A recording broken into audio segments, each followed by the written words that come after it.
Ang kwentong ito ay hango sa tunay na karanasan.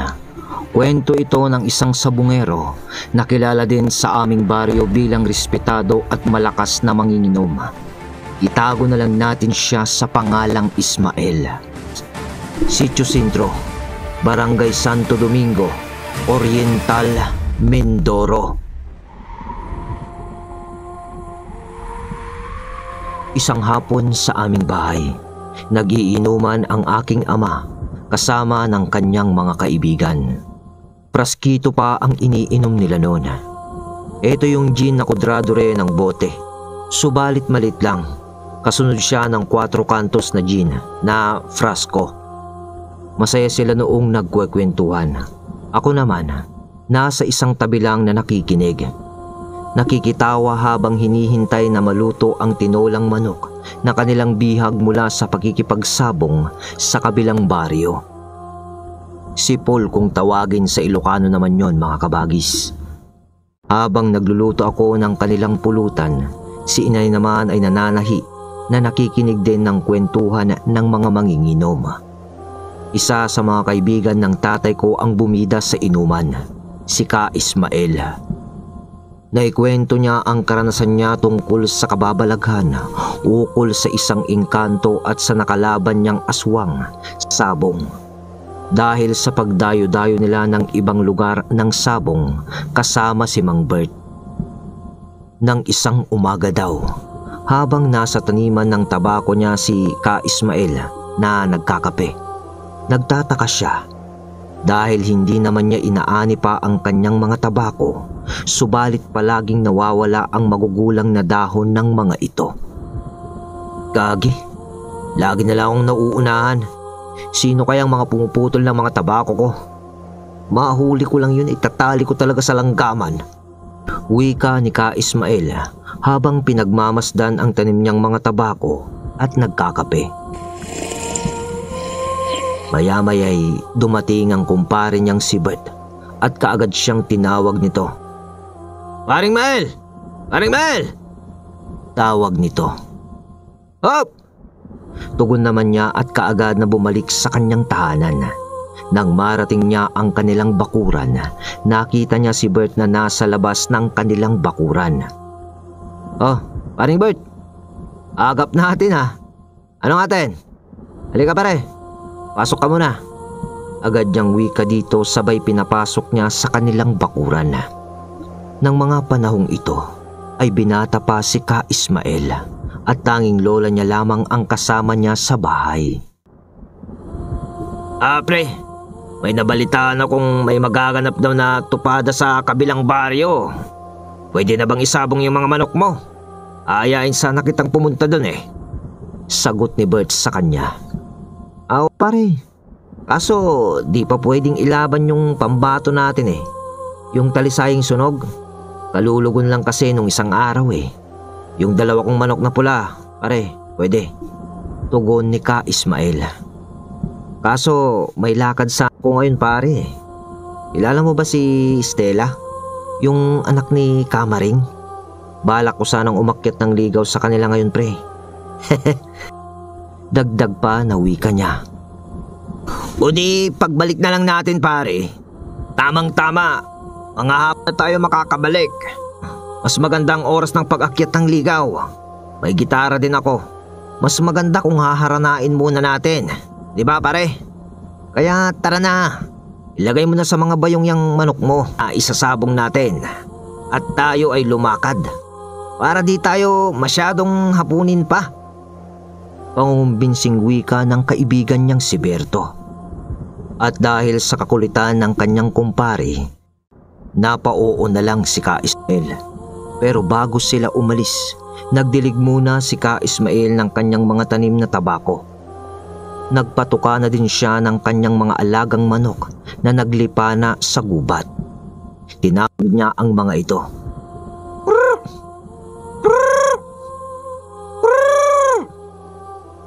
Si paring Bert naman niya ay matyaga siyang hinihintay habang nasa biranda ito ng kanilang bahay. Makalipas ang ilang minuto, nagtungo na sila ng kabilang baryo upang magsabong. Ngunit bago sila umalis, may ibinilin kay Ka Ismael ang kanyang lulahin. Apo, pupunta kayo ng kabilang baryo? Piliin yung wag dumaan sa kawayanan. Malapit sa 3 puno ng balite, ha? Bilin nito. Oh, bakit naman hola? Basta. Baka maengkanto kayo at kung saan mapunta. Asus naman lola, maniwala kayo sa inka-inkanto na yan. Di naman totoo yan lola eh. Tugon ni Ka Ismael. Basta, apo. Huwag kayong dumaan doon. Makalipas ang ilang oras,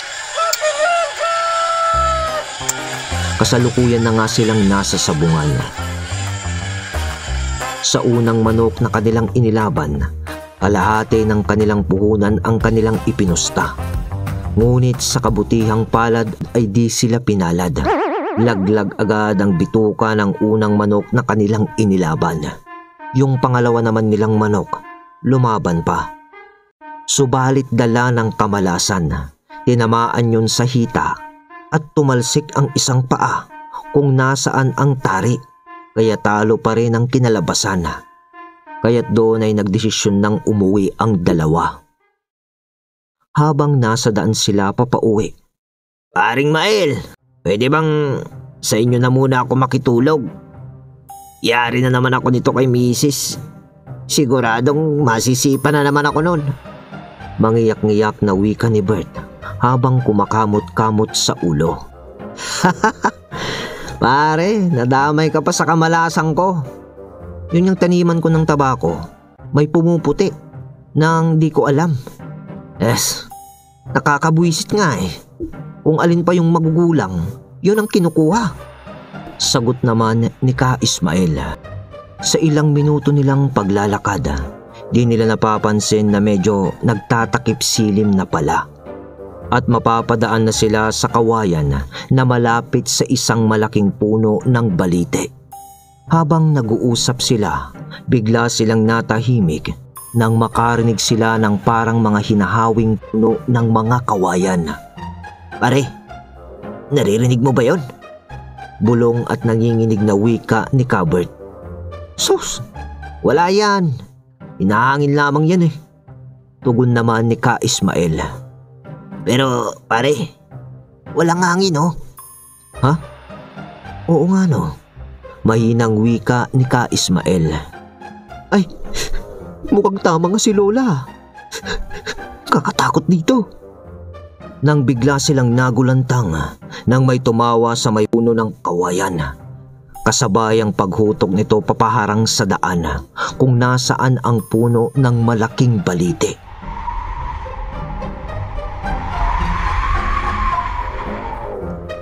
Nanlaki ang mata ng dalawa habang sabay na napaupo sa lupa at nagyakapan sa bawat isa. Nang makita nila ang isang nilalang na nakasandal sa puno ng malaking balite habang hinihipak ang isang malaking binilot na tabako. Pare! Kapre! Nanginginig na wika ni Kabert. Oo nga pre! Sagot ni Ka Ismael. Lalo pa silang kinilabutan nang tumawa ang kapre na may malaki at malagom na boses. Ay kawawa, talo na nga kayo sa sabong, ubos pa ang pera nyo. Huwag kang matakot, nagpakita ako kasi gusto ko kayong tulungan. Yun naman kung gugustuhin nyo lang. Pero kapag tumanggi kayo, isa sa inyo ang kukunin ko. Mukhang magandang lalaki ang kasama mo, tao. Pwede. Medyo malamyang wika ng kapre habang nakaturo kay Manong Bert sabay hipak ng tabako. At ibinuga sa dalawa ang usok nito. Matapos tong gawin ng kapre, iniabot nito ang palad niya kay Ka Ismael na ang nilalaman ay upos ng sigarilyo. Kunin niyo to bilang kapalit ng lagi kong pagkuha ng tabako sa iyong taniman, Ismael. Wika ng kapre habang inaabot ang upos ng sigarilyo. Si Ka Ismael naman ay wala sa wisyong kinuha ang upos ng tabako habang tulalang nakanganga na nakatitig sa kapre. Paano naman kami matutulungan nito, kaibigan? Tanong naman ni Bert. Okay na yan, mga kaibigan. Wika ng kapre sa pasimpleng himas sa hita ni Manong Bert. Dahil sa ginawa ng kapre, inakala ng dalawa na isang baklang kapre ang nagpakita sa kanila. Dahil matapos itong himasin ang hita ni Manong Bert, sumandal ito sa puno ng balite. Tapos ay namewang at mapilantik na kinuha sa kanyang tagiliran ang isang binilot na tabako. Tapos ay iniabot sa mga alitaptap upang sindihan. Sabay hipak na nakapilan pa ang daliri na animoy pokpok sa tabi-tabi. Nakataas yung hinliliit Nagkatinginan si Ka Ismael at Mang Bert at sabay na napasabi ng Baklang kapre. Medyo natatawa na wika ng dalawa na unti-unti nang nawawala ang takot sa nilalang na napalitan ng halos pagsakit ng tiyan nila sa pagpipigil nila sa pagtawa.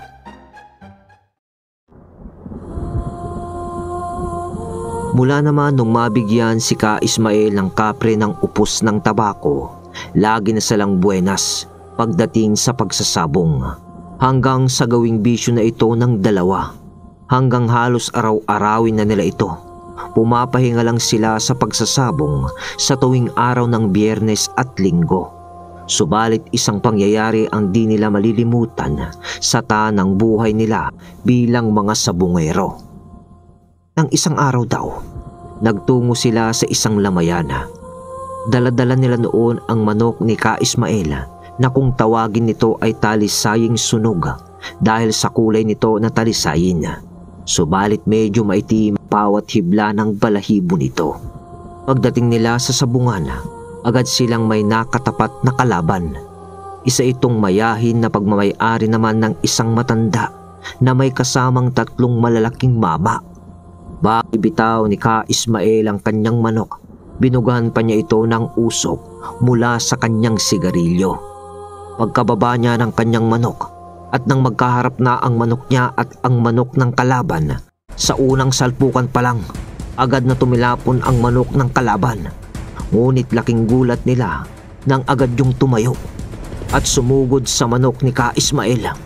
Ang manok ni Ka Ismael naman noon ay agad na lumipad sa ere at pagdapo nito sa kalaban, sunod-sunod nitong kiniskis ang kalaban at sa isang iglap, bumulagta na lamang sa lupa ang manok ng kalaban. Naghiyawan noon ang mga tao na pumusta sa manok ni Ka Ismael. Habang pinaghahatian naman nila ni Mang Bert ang kanilang napanalunan, palihim silang nilapitan ng may-ari ng kanilang nakalabang manok. Mga totoy, anong klaseng manok yung dala nyo, ha?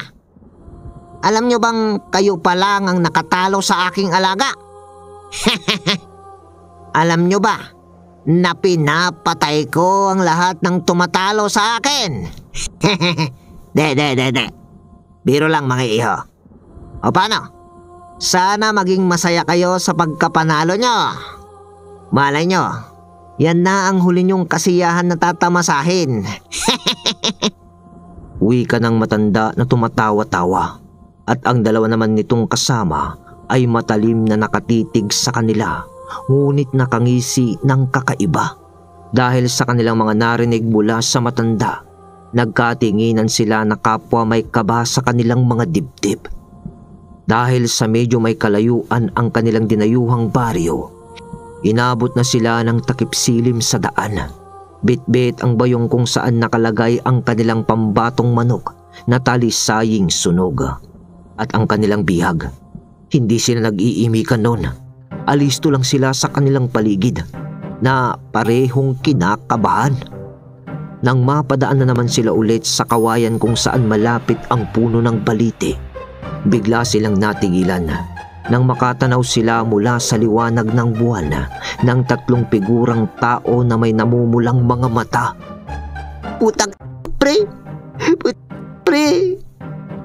Nung nakaraan ka, pre.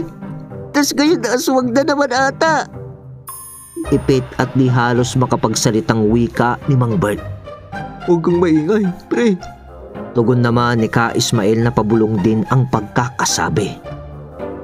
Matapos magsalita ni Ka Ismael, hinila niya si Mang Bert upang magtago sa katawan ng isang malaking puno. Panayang pangungros nila noon at magtawag sa Diyos. Diyos ko po. Diyos ko po. Iligtas niyo po kami. Paulit-ulit na sambit ni Mang Bert na medyo nanginginig pa yung boses. Si Ka Ismael naman noon, kahit natatakot at sobrang kinakabahan, sa loob-loob niya, gusto niya nang humagalpak ng tawa dahil sa reaksyon ng kanyang kaibigan habang nakikiramdam sila sa paligid. Naisipan nilang silipin ng mga nilalang kung naroon pa ito sa kanilang daraanan. Pagsilip nila, wala naman na silang nakita at purong kadiliman na lamang ang kanilang nasisipat. Kaya naman nakahinga sila ng maluwag at lumabas na sila sa kanilang pinagtataguan. Ngunit sabay silang napasigaw nang biglang may nagmulat ng 3 pares ng mga mata mismo sa kanilang harapan at napayakap sila sa isa't isa. Naisin man nilang tumakbo noon, ngunit di daw nila magawa dahil sa tila ba parang napako ang kanilang mga paa sa kanilang kinatatayuan. Oh, para kayong nakakita ng multo mga iho Tinalo niyo ako at ang alaga ko sa sabong. Ngayon bilang kabayaran, kayo ang gagawin naming hapunan. Wika ng isang matanda na siya pala ang may-ari ng manok na kanilang tinalo sa tupada sa isang lamayan. Bibiyakin ko ang mga tiyan nyo. Huhugutin namin ang bituka nyo. Kukunin namin ang atay at puso nyo. Wala kaming ititira sa mga laman loob nyo hanggang sa mapunan namin ang aming pagkagutom. Opo, huwag niyo kami papatayan.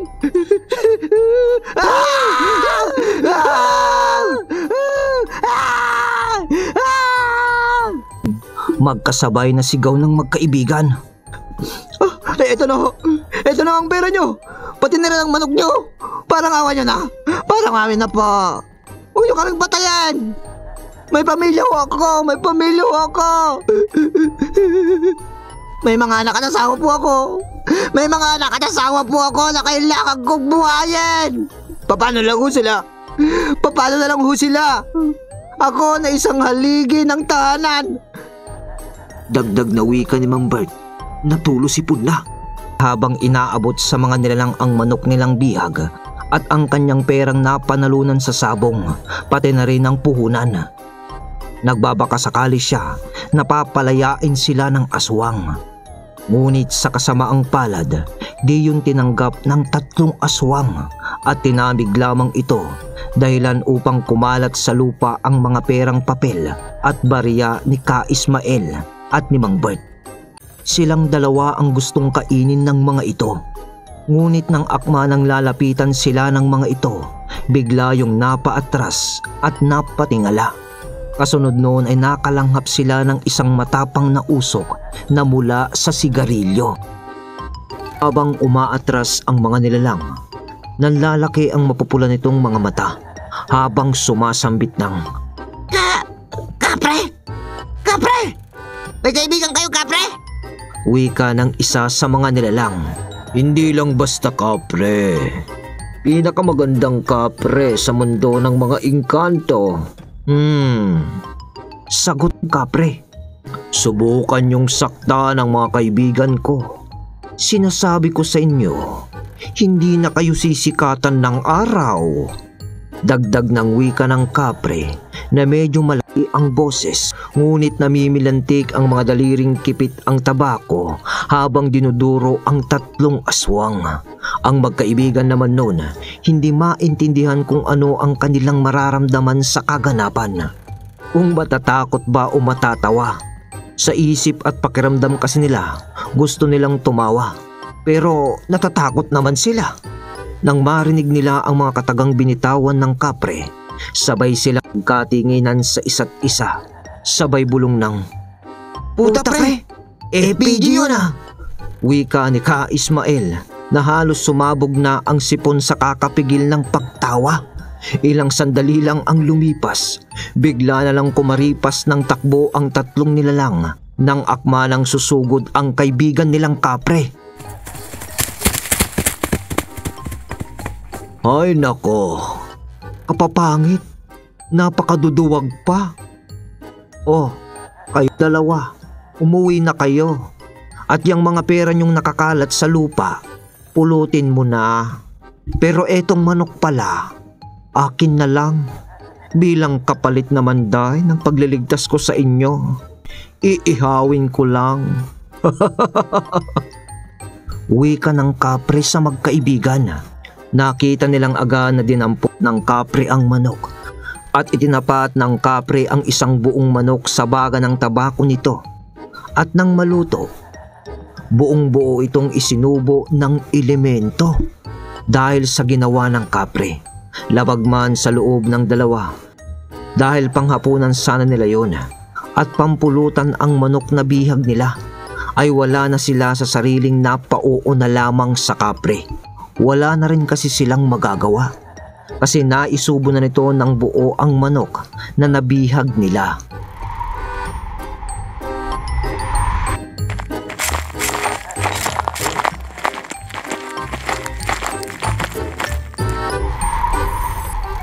Nang makauwi na ang dalawa sa kani-kanilang mga bahay, Lola! Lola! Tawag ni Ka Ismael sa kanyang lola Ditas habang kumakatok sa pinto. Pagbukas ng pinto ng bahay. Ay naka, Ismael, anong oras na? Alam mo bang di pa ako kumakain? Kakahintay sa'yo. Tapos yung linuto kong tuyo pang ulam natin, tinakaw pa ng pusa ng kapitbahay natin. Oh, ano? Ano na naman sa sabong? Eh, nako. Yang kinikita mo sa pagtatanim mo ng tabako, sa bisyo mo lang lahat na pupunta. Ngayon, apo, anong uulamin natin? Manang-mana ka talaga sa ama mong sugarol. Manginginang at babaero. Paninirmon ng lola bungangera. Lola? Oo. Sasagot ka pa. Saan ka natuto niyan, ha? Sa mga kabarkada mo ring magsasabong din, na? Masungit na salita ng kanyang lola. Lola, relax ka lang. Everything is under control. Ako na po ang bahala sa pang-ulam natin, la. Stay put lang ho kayo dito. Bibili lang ho ako sa tindahan ni na Aling Maring. Sagot ni Ka Ismael habang ipinapakita ang perang napanalunan niya sa sabong sa kanyang lola. Doon ay nangislap ang mga mata ng matanda. Yung para bang may mga bituin na nakita sa langit. Ganon. Tapos ay nag-iba yung tono. Ikaw talaga, apo. Napakabait mong bata. Sige, yung masarap na ulam, ha? Kanina pa kasi ako nagugutom, apo. Mana ka talaga sa ama mo. Ang gwapo-gwapo. Mapagmahal na anak. At higit sa lahat, maalaga. Wika ng kanyang lola na animoy naging maamong tupa habang hinahaplos ang ulo ni Ka Ismael. Ay, nako, si lola talaga. Pag walang gatong mainit ang ulo eh. Makabili na nga. Bulong niya sa kanyang sarili paglabas niya ng bahay nila. Kinabukasan, habang papalabas na ng bahay noon si Ka Ismael upang doon magmumog ng tubig, ay bigla niyang naibuga ng wala sa oras ang tubig sa bunganga niya at nanlaki ang kanyang mga mata. Nang makita niya sa kanilang bakuran ang tatlong panauhin na nakaluhod sa harapan bakuran nila at nakapatira pa sa lupa. At pagtunghay ng mga ito, lalo siyang nagulat nang makita niyang yun yung tatlong aswang na humarang sa kanila nitong nagdaang gabi. Ngunit puro pasa. putok at maga ang labi. Maga rin ang mata. May mga benda ito sa katawan. Kaya naman nagtaka siya kung ano ang nangyari sa mga ito. Kaibigan, pasensya ka na ha. Kung nagawa namin kayong takutin at pagbantaan kagabi. Di ko kasi akalain na matatalo ng manok mo yung manok ko na tadtad na ng orasyon. Nga pala kaibigan, ang may gawa nito sa amin ay yung kaibigan yung kapre. Sinundan niya kami sa aming bahay at doon niya kami pinagbububugbog. Sagot sa tanong ni Ka Ismael nung matanda. Iyaan mo, sa susunod, sa manok mo na kami pupusta. Dagdag pa nito bago lumisan. Nang matapos yun, maya-maya pa, dumating naman si Manong Bert. Habang nagkakape si Ka Ismael, agad naman niya yung pinapasok at ipinagtimpla ng kape at tinanong kung nung lakad at ang aga ng pagbisita nito sa kanila. Ala pare, ako may naalala lang. Di ba nung isang linggo nagbabalak kang umakyat ng ligaw sa apo ni Aling Maring? Na si... Bakit di natin mamaya gawin? Wika ni Manong Bert. Ha? Oo nga no. Nalimutan ko na yun Mabuti pinaalala mo. Sige pare, mamayang hapon. Pagkatapos ng hapunan, daanan kita sa bahay niyo ha. Sagot ni Ka Ismael. Pagsapit ng gabi nung mismong araw na yun, agad na lumarga ang magkaibigan patungo sa bahay ni na Aling Maring. Dala-dala ang isang bungkus ng rosas na pinatas niya lang sa tanim na mga bulaklak ng kanyang lola. Nagdamit naman siya ng polo, nagsuot ng maong na pantalon at nagsandalyas pa na gawa sa balat. Aling Maring! Aling Maring! Tawag niya sa lulahin ni Estela. Ismael. Aling Maring, magandang gabi po. Andyan po ba si Estela? Aakyat po sana ako ng ligaw sabi ni Ka Ismael. Agad din namang tinawag ni Aling Maring si Estela upang humarap kay Ka Ismael na kasama si Manong Bert. Estela! May naghahanap sa'yo. Ang mga dakilang sugarol ng ating baryo. Si Ismael at si Berto. Wika ni Aling Maring habang tinatawag ang apo nito. Grabe ka naman Aling Maring. Di naman ho kami sugarol. Oo nga Aling Maring. Minsan lang naman sa isang araw. Singit naman ni Manong Bert paglabas ni Estela ng kanilang bahay. Oh, Ismael. Anong atin? Pormadong-pormado Wika ni Estela pagbungad sa kanila. Estela, napakaganda mo talaga. Alam mo ba, Estela, pag nakikita kita, parang nadadagdagan ng 1 taon yung buhay ko. Kasi mas gumaganda yung tibok ng puso ko. At parang gusto kong ikaw na yung makasama ko habang buhay. Oh, eto, bulaklak para sa'yo. Wika naman ni Ka Ismael na makorni habang inaabot ang bungkus ng rosas kay Estela. Estela, pwedeng pakitawag na rin si Aling Maring ulit. May ibibigay din sana ako pampalubag loob. Nang tawagin ni Estela si Aling Maring na pumasok na, agad naman inabot ni Manong Bert ang bayong na daladala nito. Oh, ano naman nito Berto? Dahon ng malunggay. Nang iinsulto ka ba? Matanda na ako para magpagatas. Masungit na wika ng matanda kay Manong Berto. Hindi naman ho Aling Maring. Kayo naman ho May kasama ho yan sa loob na isang inahing manok. Papaya, pati luya na. Pang tinula ho Aling Maring. Galing din ho yan kay Paring Mael. Kinuha ko po sa kanilang harapan bago magpunta dito. Tugon naman ni Manong Bert. Napakunot naman ng noonon si Ka Ismael nang malaman niyang kanyang manok pala ang daladala ni Manong Bert na may kasama pang dahon ng malunggay at luya. Ngunit nabago lang yun nang makita niyang umaliwas ang muka ng matanda na kanina lang ay gumusot. Mula noon ay naging madalas na ang pagdalaw ni Ka Ismael kina Estela. Ang kaso lang, lagi din silang may dalang pasalubong sa matanda upang di uminit ang ulo nito sa kanila habang sila ay naroroon. At pagkalipas ng ilang buwang panliligaw ni Ka Ismael kay Estela, ibinigay na nito ang matamis nitong oo. Balik na tayo sa inuman. Talaga, pare?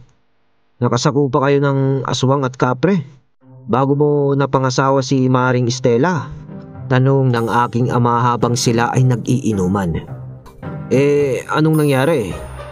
Nagsabong pa ba kayo ni Paring Bert nang naging kayo ni Kumare? Tanong pa ni tatay. Yun nga pare, ito pa yung matinding naranasan naming dalawa ni Paring Bert. Yun na nga, naging kami na ni Kumare mo. Ito pa yung kwento. Tuloy natin ang kwento ni Ka Ismael. Isang araw, dumalaw si Manong Bert sa bahay ni Ka Ismael. Nag-aakit na naman ito ng pagsasabong sa kabilang baryo. Nabalitaan kasi nito na may pasabong doon dahil meron na namang patay. Nang malaman yun ni Ka Ismael, dali-dali niyang kinuha ang kanyang pambatong manok na talisaying sunog. Isinuksok niya sa kanyang tagiliran ang upos ng sigarilyo ng kapre at ibinulsa ang perang gagamiting pamusta. Pagdating nila sa sabungan, agad din naman silang napalaban sa isang magsasabong din na may dalang 3 manok na bulik. Sa unang laban, gaya ng inaasahan, panalo ang manok ni Ka Ismael. Tuwang-tuwa nun si Manong Bert dahil sa malaki-laki ang kanyang napanalunan. Dahil malaki ang ipinusta niya sa manok ni Ka Ismael. Subalit muli silang inakit ng kanilang nakalaban na muling isabong ang manok ni Ka Ismael sa 2 pa nitong manok. Ngunit ganun lang ulit ang nangyari. Natalo ng manok ni Ka Ismael sa 3 laban ang 3 manok ng lalaki na kanyang nakalaban. Tapos ay sa maniwala kahit hindi, wala man lang sugat ang manok ni Ka Ismael. Habang pinagbabahagian ng magkaibigan ang kanilang napanalunang pera, ang lalaki naman noon ay naiwang tulalang tulala at di makapaniwala na natalo ang 3 manok niya ng iisang manok lamang. Nang pauwi na sila, hapon na noon, masayang masaya ang dalawa dahil sa 3 manok na bihag nila at marami pa silang pera. Ngunit nang nasa kalagitnaan na sila ng daanan, kung saan may madawag na kagubatan ang paligid, medyo maliwanag pa naman noon. Subalit natulala sila nang makakita sila ng nasa 10 katao na nanlilisik ang titig sa kanila. Pare, eto na naman. Aswang na naman. Nanginginig na wika ni Manong Bert. Huwag kang maingay pare, tugon ni Ka Ismael. Maya-maya pa ay may humakbang papalapit sa kanila at namukahan nila ito, yung lalaking may-ari ng 3 manok na bihag nila, at nagsalita ito ng, "Di ako makakapayag na matalo ng ganun-ganun na lang. Dinaya nyo kami. May kargang manok nyo, hindi ba?" Tanong nito sa kanila. "Ha? Di ko alam. Ano bang sinasabi mo, mama? Manong, bunga nga lang ng nganga ang pinapakain ko sa manok ko bago ito ilaban." Sagot naman ni Ka Ismael. "Ha? Talaga lang ha? Wala akong pakialam. Kailangan kayong mawalang dalawa. Salot kayo sa sabungan. Puro kayo na lang laging nananalo. Alam nyo ba ang aming mga nabibihag na mga manok ay inaalay namin sa mga engkanto upang bigyan kami nito ng hayop na maaari namin kainin sa loob ng 1 linggo. Subalit kinuha nyo yun sa amin. Kaya kayo na lang ang aming pagpipiestahan. Mga kasama, tayo na! Magkapunan na tayo!" Wika ng nilalang habang marahan sila nitong nilalapitan. Sila naman na 2, marahang umaatras na nangangatog ang tuhod at di makapagsalita. Hanggang sa matigilan sila nang bumangga sila sa isang mabalahibo at malaking binti ng kapre. Nagulat pa sila at napatingala. Maging ang mga nilalang ay natigilan din. Nandito na ako. Huwag kayong mabahala. Ako ang bahala sa inyo. Malaki ang utang na loob ko sa iyo, Ismael. Kung wala ang tanim mo na tabako, wala din akong sigarilyo. At yung kasama mong poging-pogi para sa akin. Wika ng kapre na may kindat pa kay Manong Bert. Napatakip naman ng bibig noon si Ka Ismael gamit ang kanyang palad. Dahil sa di niya malamang dahilan. Dahil sa tuwing nasa panganib sila, puro pagtawa ang kanyang nadarama. Dahil siguro kursunada ng kapre ang kaibigan niyang si Manong Bert. Ngunit natigilan sila nang magwika ang mga nilalang nang, Hoy! Kapre! Huwag kang makikialam dito! Wala kaming atraso sa'yo! Sugod, mga kasama! Sigaw ng isang nilalang, kasunod ng mabibilis nitong pagsugod sa mga magkakaibigan. Ang dalawa naman noon ay napaupo na lang sa lupa, habang nakayuko at hawak ang ulo. Ngunit napatunghay silang muli nang makarinig sila ng pagsisigawan. Iwinasiwas ng kaibigan nilang kapre ang napakalaki nitong braso na siyang nagpatalsik sa mga nilalang. Napakabilis kumilos noon ng kapre. Lahat ng aswang ay mabilis nitong nilalapitan at pinagbababayan ng malalakas na suntok at tadyak hanggang sa di na yun makatayo at tanging pag-ungol na lang ang nagagawa. At nang umabot sa puntong bugbog sarado ang lahat ng aswang sa kapre, tumahimik na ang paligid. At tanging pagdaing na lang sa sakit ng mga aswang ang tanging naririnig. Ang kaibigan naman nun, tulala na nakabuka ang bunganga dahil sa di kapanipaniwalang pangyayaring kanilang nasaksihan. Nabaling ang atensyon nila noon sa kapre nang magwika ito ng, Mga kaibigan, makakauwi na kayo ng matiwasay.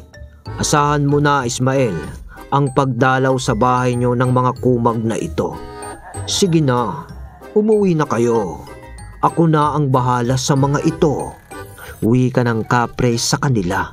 Nang marinig yun ng dalawa, dali-dali silang tumakbo papauwi ng kanilang bahay.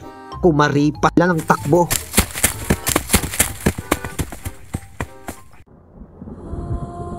Simula nung sunod-sunod silang napapalaban ng sabong sa mga manok na ang mga may-ari ay mga aswang, tila ba medyo naglaylo siya sa pagsasabong. Kaya naman mas naalagaan ng maayos ni Ka Ismael ang kanyang naging kabiyak na si Estela. Sa bahay kasi nila yun tumira kasama ng kanyang lola. At ang kanyang pambatong manok na pansabong ay ginawa niya ng magarang hapunan sa harap ng kanilang bahay. Dahil kasi sa manok na yun, nagkaroon sila ng maginhawang pamumuhay. Lumawak din ang taniman nila ng tabako kung saan lagi ding kumukuha ng dahon ng tabako ang kaibigan nilang kapre ni Manong Bert. Nang isang araw, dumalaw silang mag-asawa sa bahay ng kaibigan niya. Doon na rin sila nagpalipas ng gabi dahil sa nakipag-inuman si Ka Ismael sa kanyang kumpare sa labas ng bahay nito. Nagkwekwentuhan sila tungkol sa mga nagdaang nangyari sa kanilang buhay nang bigla silang matahimik nang makarinig ng malakas na yabag at makaamoy ng matapang na usok ng kapre. Paglingon nila sa may bandang gilid ng bahay ni Manong Bert, nakita nila noon ang kapre na may kakaibang ngisi at nangingislap na mata. Sabay silang napasigaw noon nang magwika ito ng, Bert, handito na ako. Handa ka namang maging asawa ko? Ah!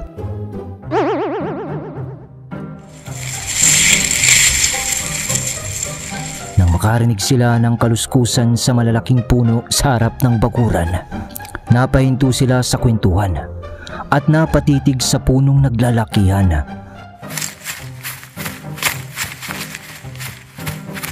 Habang hinahagilap ang katawan ng isa't isa, napasigaw at napatili ang magkaibigan nang bumungad sa kanila ang isang balbas saradong baklang, Bert! Kapre! Dahil sa sigaw ni Manong Bert, lumipad sa inuman ang isang plangganitang nababahiran ng mga sabon. Tumama yun sa ulo ni Manong Bert. Agay! Kasunod ng isang sigaw. Anak ka ng ina mo, Berto! Ano ba yan? Nagiinom lang kayo. May pasigaw-sigaw pa kayong nalalaman. Para kayong mga baklang may bulati sa puwet. Sigaw ng asawa ni Manong Bert sa may pintuan na naghuhugas pala ng mga pinggan. Paano kasi?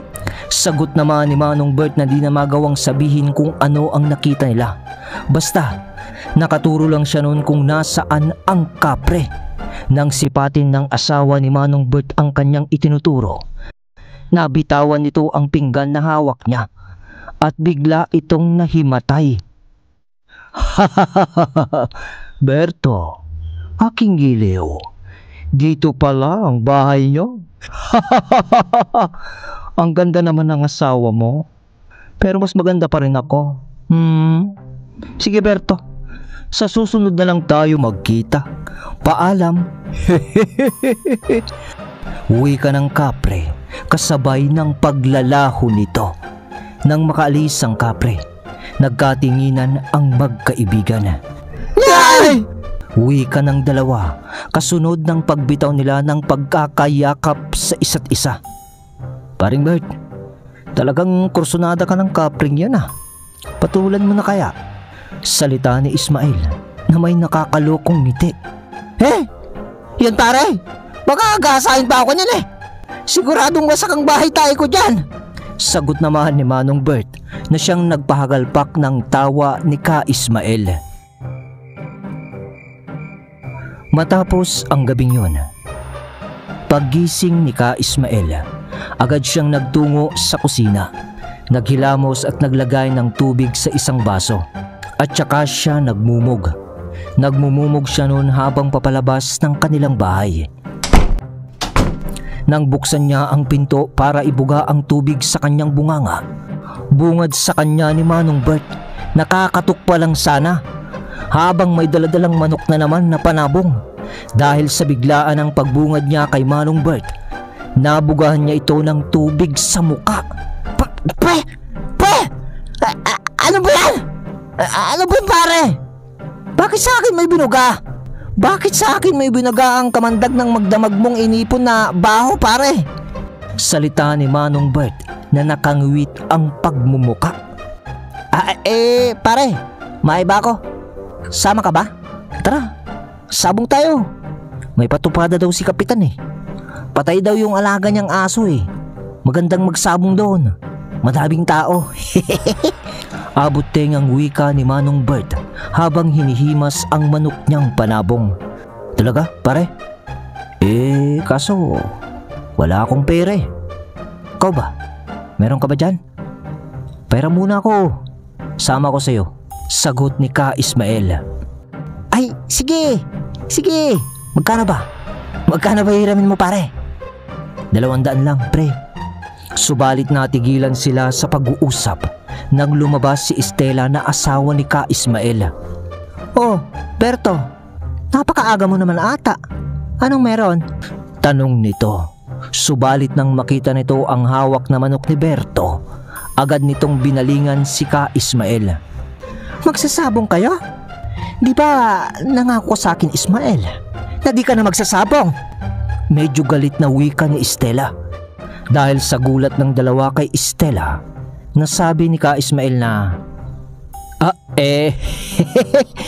hindi mahal. Ang totoo niyan, ibinibigay yan sa atin ni Paring Bert pang tinola. Pang tinola daw yan. Baka daw kasi wala tayong ulam eh. Diba, pare?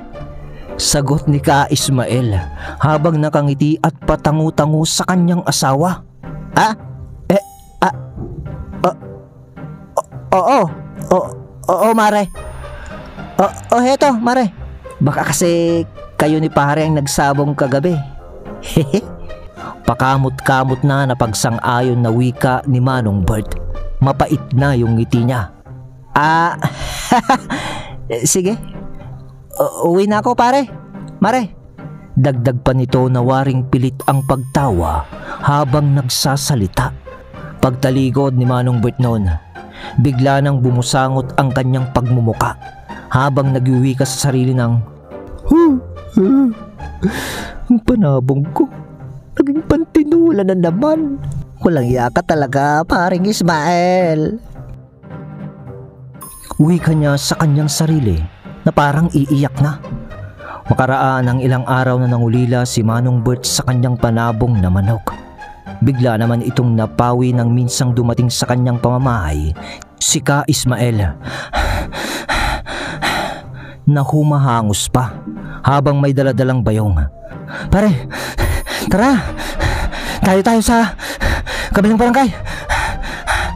Wika nito na di maintindihan ni Manong Bert dahil nagsasalita si Ka Ismael habang naghahabol ng hininga.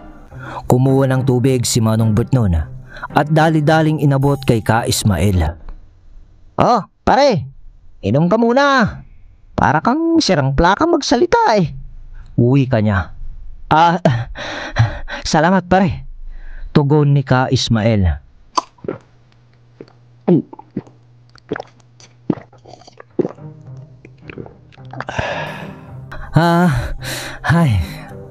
Nga pala. Sabi ko pare, dadayo tayo sa kabilang barangay. May bagong bukas na sabungan daw dun eh. Dagdag na wika ni Ka Ismael. Kuminang ang mga mata ni Manong Bert sa narinig niyang yun. Dahil sa galak na naramdaman ni Manong Bert, dali-dali itong nagbihis, kumuha ng manok sa tangkal at agad na inilagay sa bayong. Pero di alam ni Manong Bert, dahil sa pagmamadali niya, mali ang kanyang nadampot na bayong. Kaya ang ending, pagdating sa sabungan, Paring Bert, akin na yung dala mo. Yan muna ang una nating ilalaban. Wika ni Ka Ismael. Agad naman inabot ni Manong Bert ang kanyang bayong kung saan nakalagay ang kanyang gagamiting panabong. Ngunit, oh, Paring Bert, ano to? Huni ng pato nang buksan ni Ka Ismael ang bayong. Ay, patay. Mali yung nadampot ko eh. Wika ni Manong Berto habang kumakamot sa ulo. Nagtawa na ng lahat ng tao doon sa sabungan nang nadinig ng mga ito ang huni ng pato na nakalagay sa bayong. Ngunit biglang lumabas mula sa bayong ang pato at karakarakay hinarap ang isang manok na panabong ng isang lalaki. Namangha ang lahat at maging ang magkaibigan ay nagulat sa ginawa ng dalang pato ni Manong Bert. Kaya naman hinamon sila ng lalaking may-ari ng manok na panabong. Napaglabanin ang kanyang manok at pato ni Manong Bert.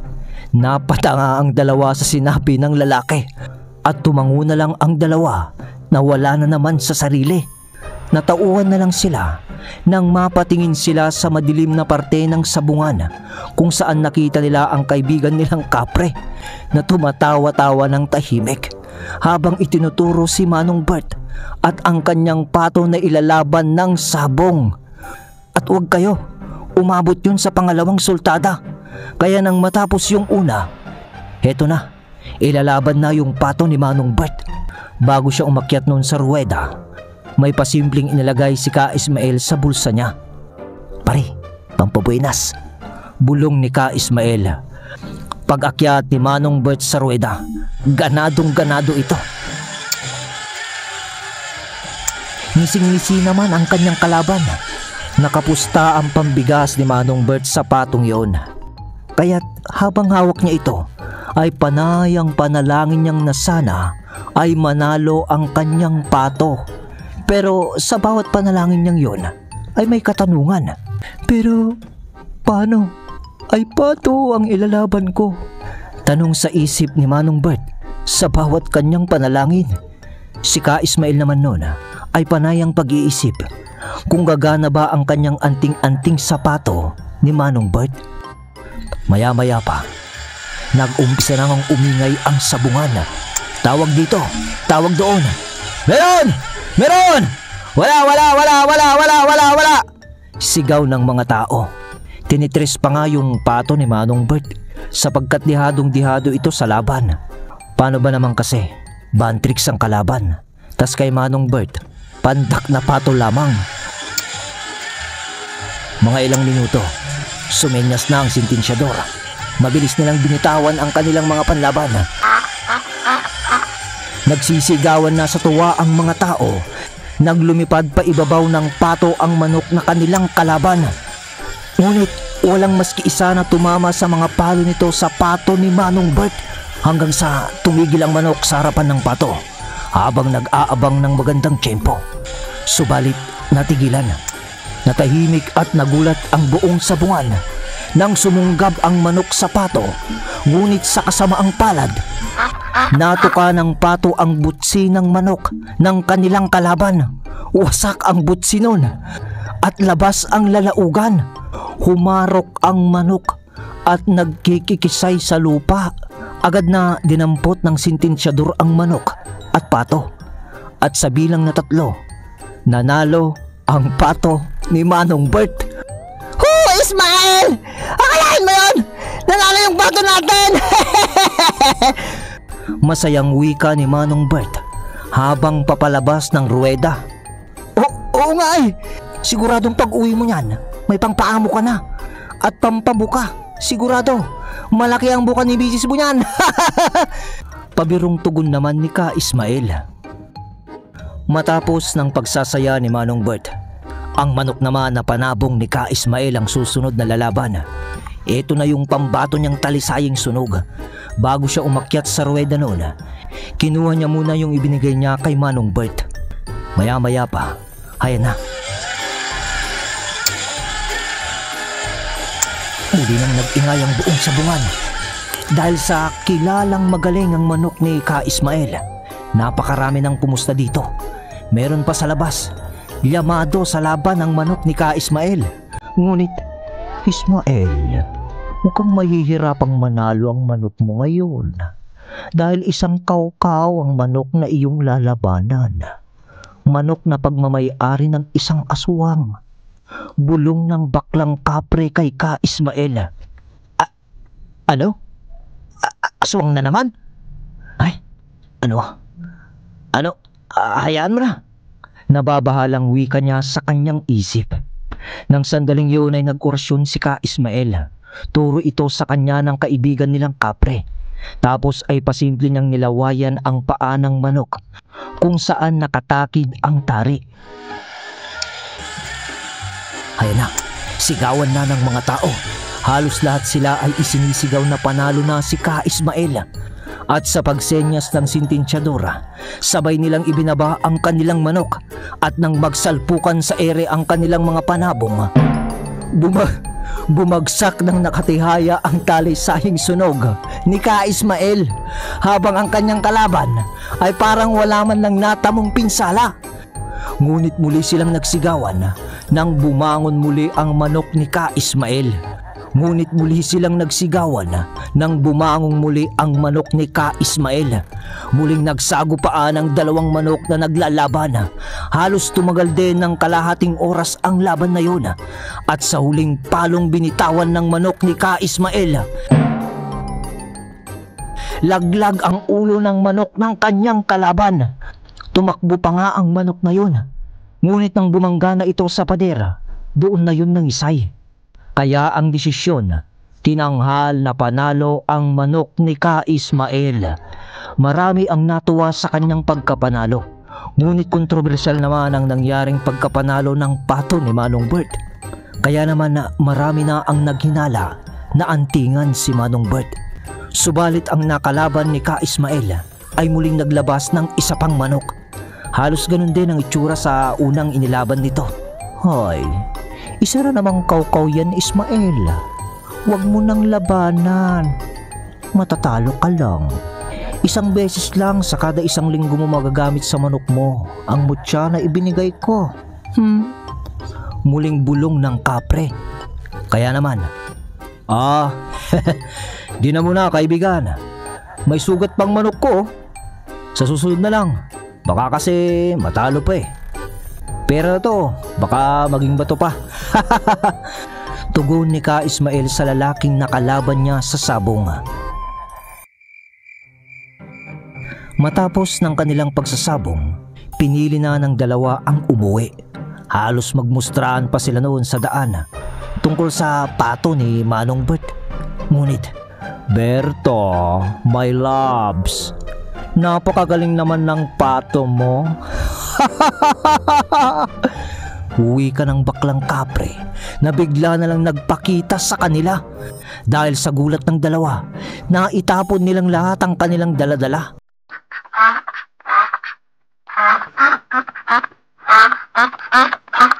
Pati yung pato ay nakatakbo na hanggang sa sumut ito sa talahiban. Ano ka ba namang kaibigan? Mabigla-bigla ka na lang eh. Paano kung may sakit kami sa puso? Siguradong patay na kami sa gulat sa'yo. Uwi ka ni Ka Ismael sa baklang kapre. Alright. Yon mga kabagis, ang tindi nun. Nakakatawa. Woo! Kanino pa ako napipigil sa pagtawa sa pagle-record? Ano ba yan? Ay nako, may ganun pala. Baklang kapre. Grabe naman yon. So ayun mga kabagis, sana nag-enjoy kayo sa kwentong ito. Yun lang naman, pang pa-good vibes natin, di ba? Salamat sa suportang tunay.